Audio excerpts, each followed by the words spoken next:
Chapter 7.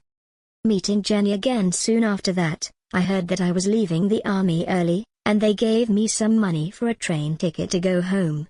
But all this time, I was thinking about Jenny Curran. Just before I left the hospital in Da Nang, I had a letter from her. She was now playing in a group called the Broken Eggs, and they played 2 nights each week at a place called the Hodaddy Club near Harvard University. Now that I was free from the army, I just wanted to go and see her. So I got a ticket for Boston, instead of Mobile. I tried to walk to the Hodaddy Club from the train station, but I lost my way, so I took a taxi. It was in the afternoon, and the man behind the bar said, "Jenny'll be here about 9 o'clock. Can I wait?" I asked.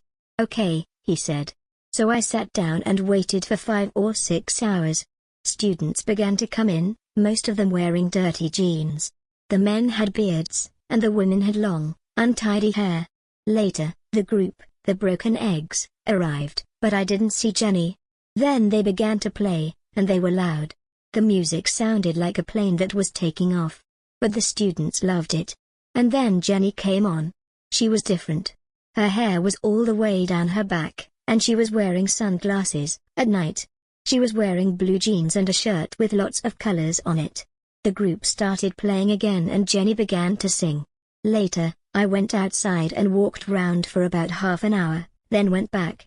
There were a lot of people waiting to go in, so I went round to the back of the place and sat on the ground. I had my harmonica in my pocket, so I took it out and started to play. I could hear the music that was playing inside and, after a minute or two, I began playing with it. Suddenly, a door behind me opened, and there was Jenny. "Who is that playing the harmonica?" she said. And then she saw me. Forrest Gump. And she ran out of the door and threw her arms round me. We talked together until it was time for her to sing again. "I didn't leave school," said Jenny. "They threw me out after they found a boy in my room one night. I went to California and stayed there for some time." She laughed. "I wore flowers in my hair, and talked about love. But the people that I was with were strange. Then I met a man, and we came to Boston. But he was dangerous.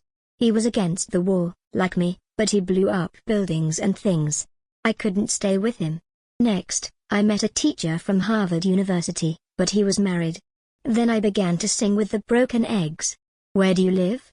I asked. "With my boyfriend," she said. "He's a student.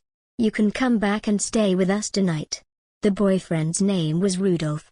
He was a little man, and he was sitting on the floor with his eyes shut when we got to Jenny's flat. "Rudolph, this is Forrest," Jenny said. "He's a friend of mine from home, and he's going to stay with us for a few days."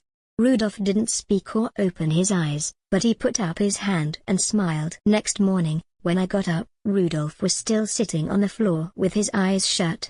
That afternoon, Jenny took me to meet the other people in the group, and that night I began playing my harmonica with them at the Hodaddy Club. It went well, and I played with them every night after that.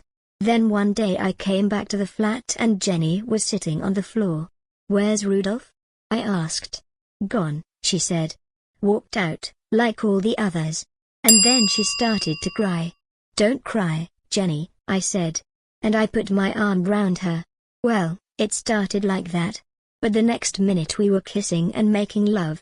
And when we finished, Jenny said, "Forrest, where have you been all this time?"